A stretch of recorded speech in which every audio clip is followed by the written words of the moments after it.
Mafia Mukhtar के करीबी पर एक्शन। रियाज अंसारी पर चला योगी का हंटर। बुलडोजर से लेकर एनकाउंटर। अपराधियों में दिख रहा योगी का डर। नमस्कार, कैपिटल टीवी में आपका स्वागत है और मैं आपके साथ प्रिया बिस्ट। अब वक्त हो चला है ऐसे मुद्दों पर विस्तार से बात करने का जो जनता, राज्य, देश और पूरी दुनिया पर असर डालते हैं। यूपी में बदमाशों के खिलाफ पुलिस का एक्शन जारी है।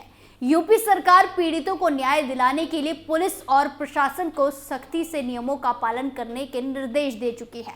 इसी क्रम में जमीन हड़पने के मामले में पीड़ित की तहरीर पर माफिया मुख्तार अंसारी के करीबी रियाज अंसारी के साथ साथ 4 लोगों के खिलाफ मुकदमा दर्ज किया है।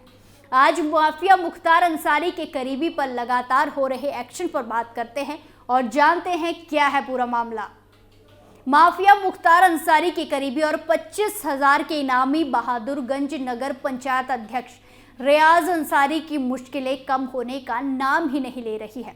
वार्ड नंबर 5 डाकियागंज निवासी गोपाल जायसवाल ने रियाज अंसारी, उसके दामाद और 2 अज्ञात के खिलाफ जमीन हड़पने के मामले में मुकदमा दर्ज कराया है।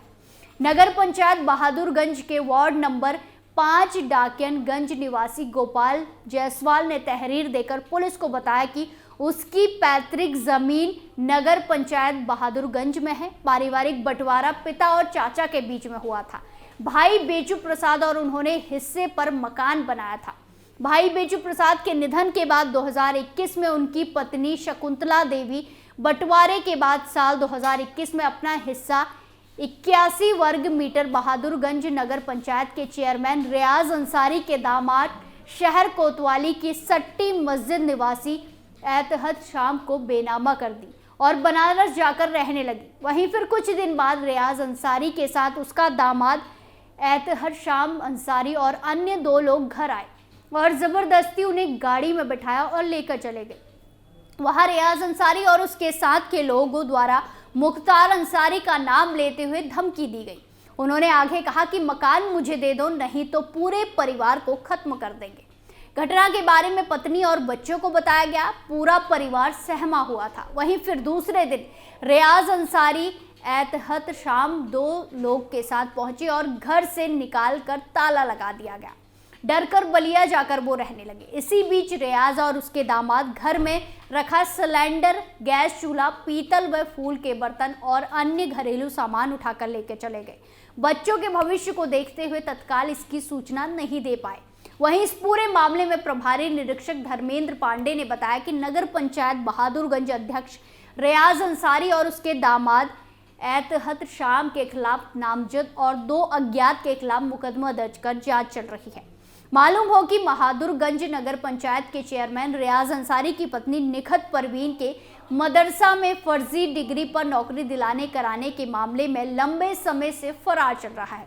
वहीं इससे पहले भी कई बार रियाज अंसारी पर शिकंजा कसा है, जहां रविवार 12 दिसंबर 2023 को कोर्ट के आदेश पर एक्शन हुआ, जिसका पालन करने के लिए भारी पुलिस बल मौके पर पहुंचा था। जहां रियाज अंसारी पर 25,000 रुपए का इनाम घोषित करने के दूसरे ही दिन उसकी जमीन पर बुलडोजर चलवाया गया। उत्तर प्रदेश पुलिस ने माफिया मुख्तार अंसारी के साथी रियाज अंसारी और उसके 3 अन्य फरार साथियों पर 25,000 का इनाम घोषित किया है। ये सभी मिलकर मदरसे में हुई नियुक्ति में फर्जीवाड़े में शामिल रहे हैं। इसी क्रम में रियाज अंसारी द्वारा अपनी बीवी के नाम पर खरीदी जमीन पर करवाया गया एक अवैध निर्माण भी बुलडोजर चलाकर ध्वस्त कर दिया गया, नीचे गिरा दिया गया। मीडिया रिपोर्ट्स के मुताबिक ध्वस्तीकरण की ये कार्रवाई गाजीपुर जिले के थाना क्षेत्र काशिमाबाद में हुई थी। यहाँ के बहादुरगंज में रियाज अंसारी का मुख्तार से करीबियों के चलते काफी रसूख है। रियाज की बीवी निखत परवीन बहादुरगंज से नगर पालिका की चेयरमैन है। रियाज अंसारी ने अपनी दादागिरी के दम पर बहादुरगंज में एक अवैध कैंप कार्यालय बनवा रखा है। ये कार्यालय 760 वर्ग फुट भूमि पर था। जमीन निखत परवीन के नाम से थी। इस निर्माण का नक्शा भी पास नहीं था। इस अवैध निर्माण पर कार्रवाई के लिए अधिशासी अधिकारी नगर पंचायत बहादुरगंज ने स्थानीय एसडीएम कासिमाबाद को कोर्ट में आवेदन दिया था। एसडीएम कोर्ट ने निर्माण को अवैध पाया और इसे ध्वस्त करने के आदेश जारी किए थे। इसी आदेश पर अमल करने के लिए रविवार को रियाज के कैंप कार्यालय पर अधिकारियों का जमावड़ा लगा। मौके पर एसएचओ कासिमाबाद भी पुलिस बल के साथ मौजूद रहे। बुलडोजर चलाकर आखिरकार कैंप कार्यालय के नाम पर हुए अवैध निर्माण को ध्वस्त करा दिया गया। वहीं आपको बताते चले कि रियाज अंसारी पर मदरसे में फर्जी नियुक्ति के नाम पर धांधली का आरोप है। इन्हीं आरोपों के चलते उस पर कासिमाबाद थाने में एफआईआर भी दर्ज है। रियाज फिलहाल फरार है, जिस पर पुलिस ने अब 25,000 रुपए का इनाम घोषित किया है। रियाज के अलावा इसी केस में उसके 3 अन्य साथी भी फरार हैं। उन पर भी 25,000 रुपए का इनाम रखा गया है। इन सभी आरोपियों ने मिलकर रियाज अंसारी की बीवी की निखत परवीन की नियुक्ति अवैध तौर पर मदरसे में करवा दी थी। पुलिस जांच में दोषी पाए जाने के बाद निखत परवीन को जेल भेजा गया था, लेकिन वो अभी बाहर है। निखत परवीन फर्जी कागजों की मदद से 17 सालों से पद पर तैनात होकर सैलरी ले रही थी। गाजीपुर जिले की बहादुरगंज नगर पंचायत की पूर्व चेयरमैन निखत परवीन मदरसा मदरसतुन मसाकीन में सहायक अध्यापिका के पद पर 2006 से कार्यरत थी। इस नियुक्ति में शासनादेश के अनुसार 55% अंक वाले को सहायक अध्यापिका बनाया जाता है, लेकिन निखत परवीन के द्वारा अपने मार्कशीट में हेरफेर करते हुए इंटर के अंक में 260 की जगह 280 कर इस पद को हथिया लिया गया था। इसका खुलासा सूचना के अधिकार के तहत एक्टिविस्ट फैजान खान ने किया था। फैजान ने बताया कि निखत परवीन के पति रियाज अंसारी को लगातार कई बार बहादुरगंज के चेयरमैन रहा है।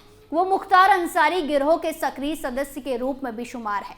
निखत ने फर्जीवाड़ा करते हुए सहायक अध्यापिका के पद पर नियुक्ति करा ली थी, जिस पर करीब 1.5 करोड़ तक वेतन भी ले चुकी है।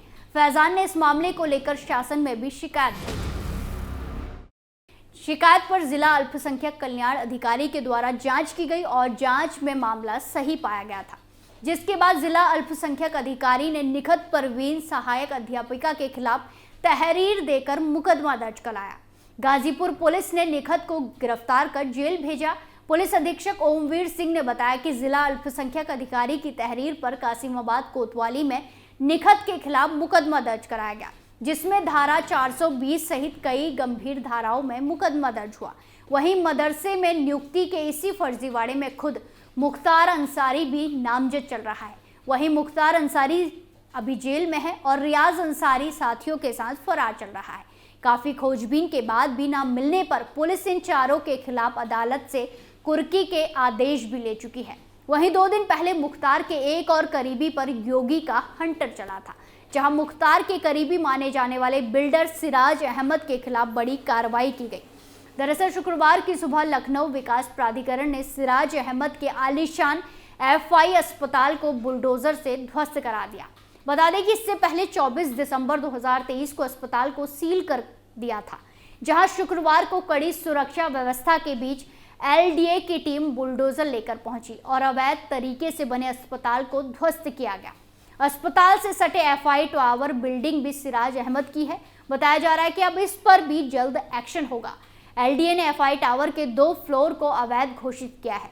एलडीए की तरफ से इसे तोड़ने का नोटिस भी दिया जा चुका है। अब जल्द ही इस पर भी बुलडोजर चलेगा।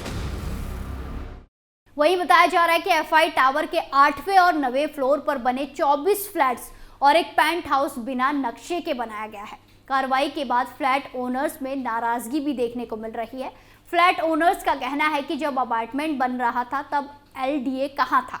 मालूम हो तो माफिया मुख्तार अंसारी के करीबी बिल्डर शोएब इकबाल, मोनिस इकबाल, सिराज अहमद और माइकल के खिलाफ केसरबाग थाने में एफआईआर दर्ज की गई है। मोनिस जेल भेजा जा चुका है, जबकि बाकियों की तलाश पुलिस कर रही है। जहां यूपी में हर एक माफिया और उनसे जुड़े हर एक अपराधी पर योगी सरकार का तगड़ा एक्शन हो रहा है, वहीं जेल में खुद माफिया का जीना मुश्किल हो रहा है। यूपी की बांदा जेल में बंद पूर्वांचल के पूर्व बाहुबली विधायक और माफिया डॉन कहे जाने वाले मुख्तार अंसारी की आंखें खराब हो गई हैं और इससे वो परेशान है। इलाज के लिए बाराबंकी एसीजीएम से फरियाद की। अदालत ने जेल प्रशासन को नेत्र विशेषज्ञ से तत्काल इलाज कराने के निर्देश दिए। दरअसल फर्जी एम्बुलेंस और गैंगस्टर के मुकदमे में बाराबंकी के एमपी एमएलए कोर्ट में गुरुवार को मुख्तार की सुनवाई हुई। कोर्ट में सुनवाई के दौरान मुख्तार अंसारी गिड़गिड़ाने लगा। ये सब खबरें सुनकर मुख्तार के लिए वो कहावत याद आती है, जो किया है वो इसी जन्म में भोगना होगा। स्पेशल स्टोरी में आज के लिए इतना ही। फिर पेश होंगे नए मुद्दे के साथ। बाकी तमाम खबरों के लिए देखते रहिए कैपिटल टीवी। नमस्कार।